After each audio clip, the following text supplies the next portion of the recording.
At dawn in Chanchanji Ward, an agrarian community of Takum Local Government Area, Taraba State, the air no longer carries the promise of harvest.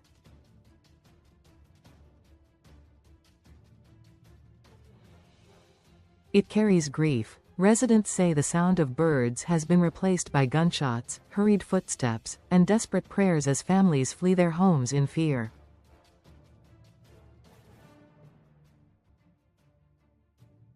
Farmlands that once sustained generations of Tiv farmers now lie abandoned, marked by shallow graves and burnt homesteads.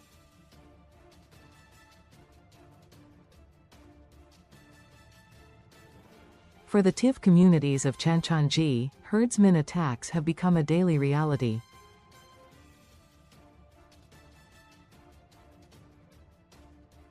Survivors, community leaders, and clerics allege that sustained attacks across the ward have followed a grim pattern: armed men strike villages and farmlands, kill residents, destroy homes, and force mass displacement.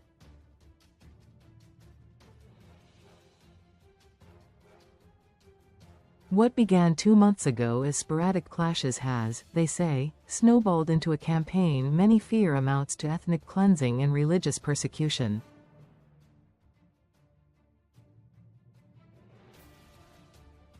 Residents told Arewa PUNCH that the attacks have come in relentless waves, often targeting farmers while they tend their crops.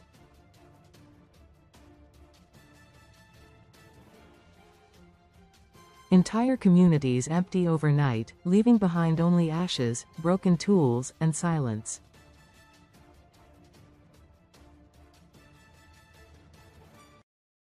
The latest escalation shocked even hardened residents.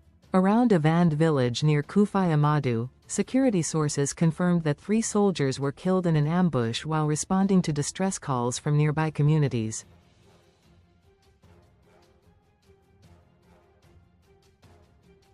The incident, locals say, reinforced fears that the banditry attacks have overwhelmed existing security measures.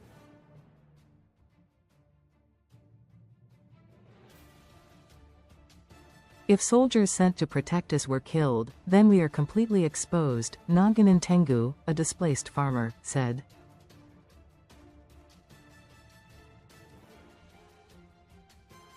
We no longer farm, we are only seeking to survive. The crisis reached the Taraba State House of Assembly when Abubakar Tanko Yusuf, the member representing Takum I State Constituency, raised the issue during plenary.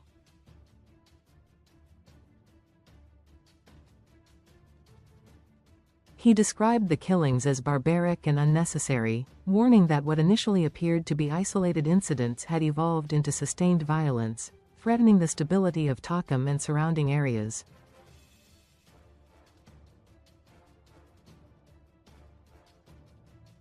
Tanko urged security agencies to urgently investigate the killings, apprehend the perpetrators, and ensure prosecution, warning that continued inaction could embolden criminal elements.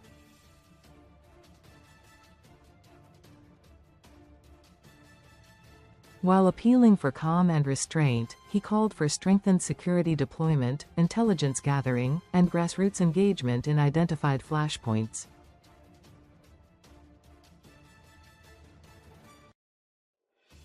Beyond the legislature, the alarm has grown louder from the pulpit. During a Thanksgiving Mass in Taraba State, Bishop Mark Maigida Nzukwein delivered a homily that doubled as a passionate cry for help.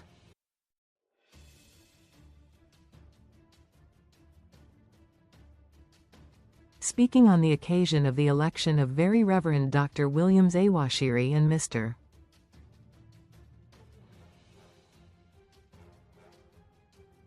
Job Julius as CAN and YOWICAN chairman, respectively, the bishop painted a grim picture of violence in southern Taraba.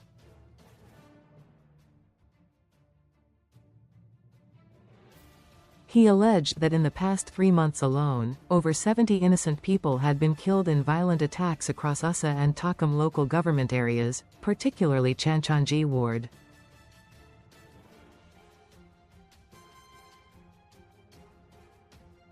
According to him, the violence had led to the destruction of farmlands and homes and the displacement of residents in over 200 villages.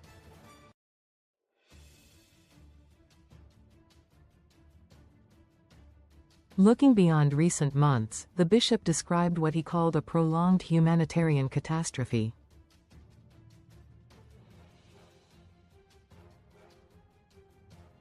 He told worshippers that over the past 3 decades, violence in southern Taraba had allegedly resulted in the destruction of more than 335 rural communities and churches, while over 300,000 people had been displaced, many lacking access to relief materials and medical care.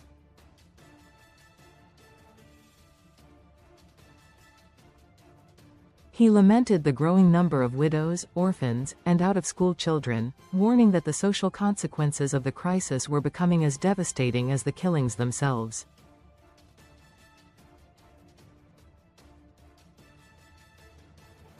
These are not just numbers, the bishop said.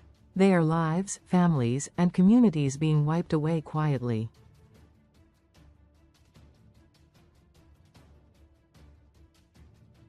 Not a few community leaders admit that the bishop's figures reflect realities on the ground.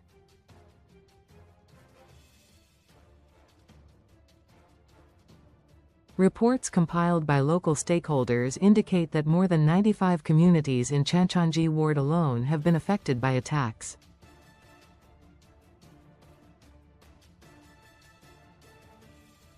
Villages including Unam, Adu, Fasii, Atagbenda, Nuboko, Akwaya, Gaberugo, Damava, Avande, Zay Piki, Zay Carmel, Zay Akani, Zay Yugba, Quanta, Wambe, Wantsar, Ayas, Vendigor, Kuman, Vergir and Dushiman, among others, are said to have suffered killings, arson and displacement.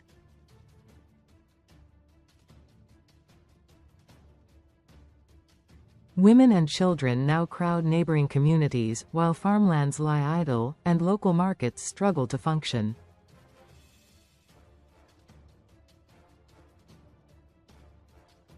Religious leaders argue that the victims are overwhelmingly Christian farming communities, a pattern they say fuels fears of targeted persecution, concerns that echo recent international discourse, including the United States President Donald Trump's allegations of Christian persecution in Nigeria.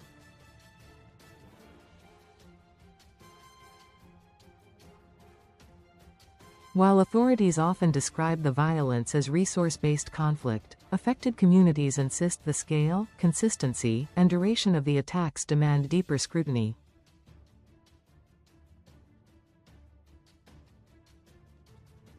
Bishop Nzukwein warned against silence, urging the media, humanitarian organizations, and people of goodwill to act, even as he called for urgent intervention, insisting that the crisis required attention beyond government circles.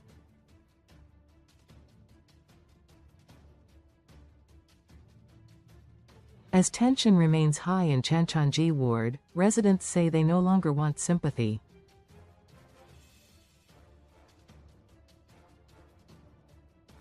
They want security, justice, and the chance to return safely to their ancestral homes.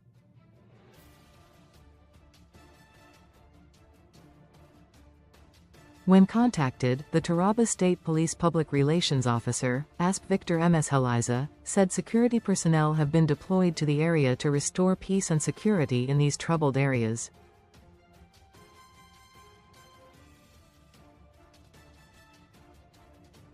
Ms. Heliza stated, "Security personnel have been deployed to the area to restore peace."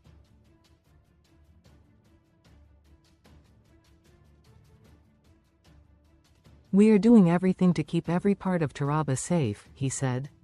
For now, blood continues to soak the farmland, churches hold funerals instead of harvest thanksgivings, and abandoned villages stand as mute witnesses.